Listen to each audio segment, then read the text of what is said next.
मोहरा steno class शुरू करें आज की डिक्टेशन।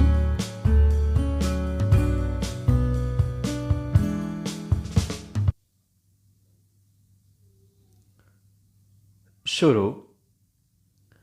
अस्त व्यस्त कर रहे हैं प्रकृति के मिजाज का अनुमान इसी बात से लगाया जा सकता है कि कुछ सालों पहले तक भूकंप जैसी घटनाओं से सुरक्षित समझी जाने वाली भारत की राजधानी नई दिल्ली और उसके आसपास के क्षेत्र में जून से अगस्त की अवधि के 3 माह में 1.5 दर्जन से अधिक बार भूकंप के झटके महसूस किए गए हैं।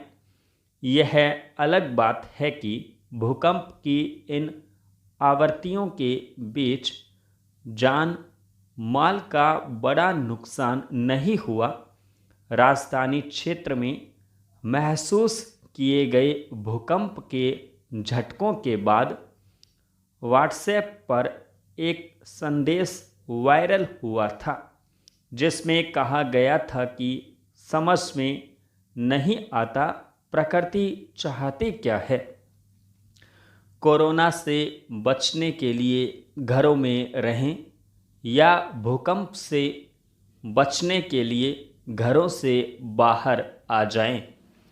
इस संदेश में कहीं बहुत गहराई तक प्रकृति की मनुष्य के प्रति असहिष्णुता का भय परिलक्षित होता है। प्रकृति के अंतस में बढ़ते प्रकोप के प्रति चिंता इसलिए भी जागृत होती है क्योंकि खबरों के अनुसार दुनिया भर में पर्वतों के शीर्ष पर जमा हिमनद ग्लेशियर तेजी से पिघल रहे हैं और बार बार बिजली गिरने के कारण जंगलों में लगी आग दुनिया के विभिन्न देशों के लिए चिंता का कारण बनती जा रही है। हिमनद इसी तरह पिघलते रहे तो समुद्र के किनारे बसे शहरों के लिए नया संकट पैदा हो जाएगा क्योंकि तब समुद्र का जल स्तर 3 फुट से अधिक बढ़ने की संभावना है और कैलिफोर्निया के जंगलों से लेकर अमेज़न के जंगल तक वन क्षेत्र यदि इसी तरह सुलगते रहे तो मनुष्य के लिए पारिस्थितिकी तंत्र को बचाने की नई चुनौती पैदा हो जाएगी। प्रकृति मनुष्य को जीवन के संवर्धन के लिए मुक्त हस्त से अपना सर्वस्व सौंप देती है, लेकिन यदि उसी प्रकृति की भ्रकुटियों में बल पड़े तो हमारे सुख के सपनों का क्या होगा। यह चिंता बेमानी भी नहीं है।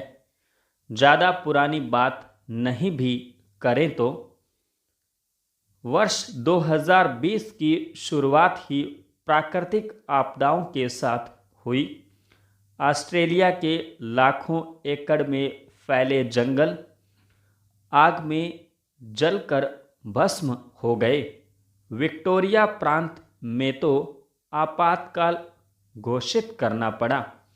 नए साल की पहली सुबह के साथ इंडोनेशिया के जकार्ता में बाढ़ आई। पेरू के हुआनेकू प्रांत में भी बाढ़ के कारण 300 परिवार प्रभावित हुए। जनवरी महीने में ही फिलीपींस में ताल नामक ज्वालामुखी सक्रिय हो गया। पाकिस्तान में भारी बर्फबारी के कारण 2 दिन में 41 लोग मारे गए। फिजी के वानुआलेवु में टीनो नामक समुद्री तूफान ने तबाही मचा दी। अम्फान ने भारत और बांग्लादेश को अस्त व्यस्त कर डाला। स्पेन में ग्लोरिया नामक तूफान कहर बनकर टूटा तो ब्राज़ील में भारी बरसात ने हज़ारों लोगों की जान ले ली। तुर्की, जमैका, रूस, चीन, फिलीपींस, अफ्रीका और भारत के कई हिस्सों में बार बार भूकंप के झटके महसूस किए गए। इतना ही नहीं, पूर्वी अफ्रीका से चलकर भारत तक आए टिड्डियों के दल ने मनुष्य के सामने एक नई चुनौती खड़ी कर दी। पिछले 2.5 दशकों में टिड्डी दल का यह सबसे खतरनाक हमला माना गया। टिड्डियों और ज्वालामुखी से लेकर समुद्री तूफान और जंगलों की आग तक हर चुनौती मनुष्य की परीक्षा लेने पर आमादा है।